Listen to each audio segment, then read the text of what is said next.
ने और उनकी केंद्र सरकार ने तय कर लिया है कि इस देश के लोकतंत्र को ध्वस्त कर देना है। एक के बाद एक सीबीआई और ईडी का प्रयोग विपक्ष के नेताओं पर होता है।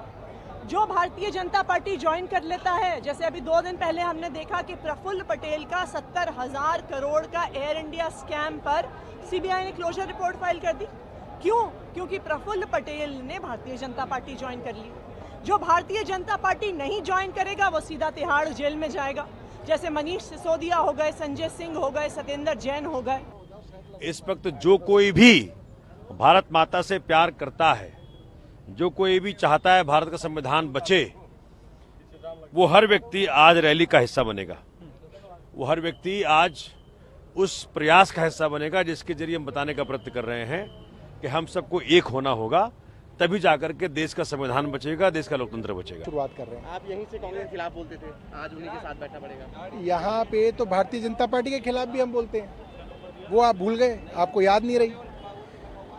2 महीने पहले जब संविधान की हत्या की तो हमने यहाँ पे भारतीय जनता पार्टी के विषय में भी बोला। बहुत भारतीय जनता पार्टी के खिलाफ यहाँ पे युवाओं ने आंदोलन किए हैं, डॉक्टरों ने आंदोलन किए हैं, छात्रों ने आंदोलन किए हैं, ट्रेड यूनियंस ने आंदोलन किए हैं, किसानों ने यहाँ पे भारतीय जनता पार्टी के खिलाफ आंदोलन किए हैं। उनको भी याद करो और टीवी वालों को बताओ। सबने देखा कि कैसे 2 साल से हमें एक फर्जी इन्वेस्टिगेशन के तहत प्रताड़ित किया जा रहा है, बिना सबूत के, सिर्फ ऐसी बयानबाजी के आधार पर जिसपे चांदनी चौक के पॉकेट मार को भी अरेस्ट ना हो, ऐसे बयानों पर सिटिंग मुख्यमंत्री को अरेस्ट कर लिया गया है। ये सिर्फ एक कोशिश है देश की सारी बुलंद आवाजों को दबाने की, जो भी भाजपा से प्रश्न करेगा उनको जेल भेजने की। विपक्ष के ऊपर ईडी, सीबीआई और इनकम टैक्स अपने जो केंद्रीय जांच एजेंसियां उनको छोड़कर सोरेन साहब की गिरफ्तारी के बाद कांग्रेस का अकाउंट फ्रीज करना और अरविंद केजरीवाल की गिरफ्तारी करना, जो और वो भी बेबुनियाद गिरफ्तारी करना भारतीय जनता पार्टी की तानाशाही का सबूत है। उसी तानाशाही और गुंडागर्दी के खिलाफ हक और इंसाफ की आवाज बुलंद करने के लिए दिल्ली और देश के लोग इस ऐतिहासिक भूमि पर इकट्ठा हो रहे हैं, भारतीय जनता पार्टी को बताने के लिए कि यह देश तुम्हारी मर्जी से नहीं चलेगा, तुम्हारी तानाशाही से नहीं चलेगा, यह देश बाबा साहब के लिखे हुए संविधान से चलेगा। देखिए, जिस तरीके से लोकतंत्र के ऊपर प्रहार हो रहा है वो निश्चित रूप से हम सब लोगों के लिए चिंता का विषय है, और इस लोकतंत्र की लड़ाई में कांग्रेस पार्टी मजबूती के साथ उतरी हुई है, और उस लड़ाई को आगे ले जाने के लिए हमारे नेता राहुल गांधी, हमारे नेता सोनिया जी, मल्लिकार्जुन खड़गे जी, हमारे अध्यक्ष, तमाम लोग आज रैली को संबोधित करने आ रहे हैं, और इस लोकतंत्र की लड़ाई को कांग्रेस मजबूती के साथ लड़ेगी। तो सब ये मैं कहता हूँ कि भ्रष्ट जनता पार्टी है।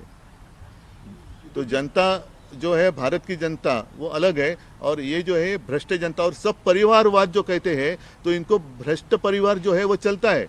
तो परिवार के बाद, अगर परिवारवाद की अगर बात करें तो आप देखो ना, जितने सारे परिवार हैं वो सारे के सारे भ्रष्ट हैं, उनके पास चले गए, तो पूरा का पूरा भ्रष्ट परिवार हो गया जनता पार्टी भारतीय।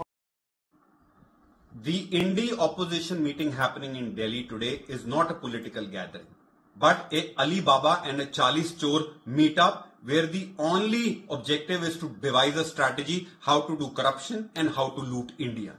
The Congress in the rally must explain how come the same Congress which is a complainant in the liquor scam seeking Kejriwal's arrest and investigation against him is today holding a rally objecting to the arrest of Arvind Kejriwal. At the same time, Aam Aadmi Party's political desperation and frustration is evident where it is sharing a stage with RJD when Kejriwal called Lalu Prasad Yadav ji corrupt, sharing stage with Congress which Aam Aadmi Party called corrupt on daily basis. The voter of 2024 is seeing that the glue which holds NDA together is love for the nation, service for the nation. And whereas the glue which holds this Indie together is love for the corrupt and love for the corruption.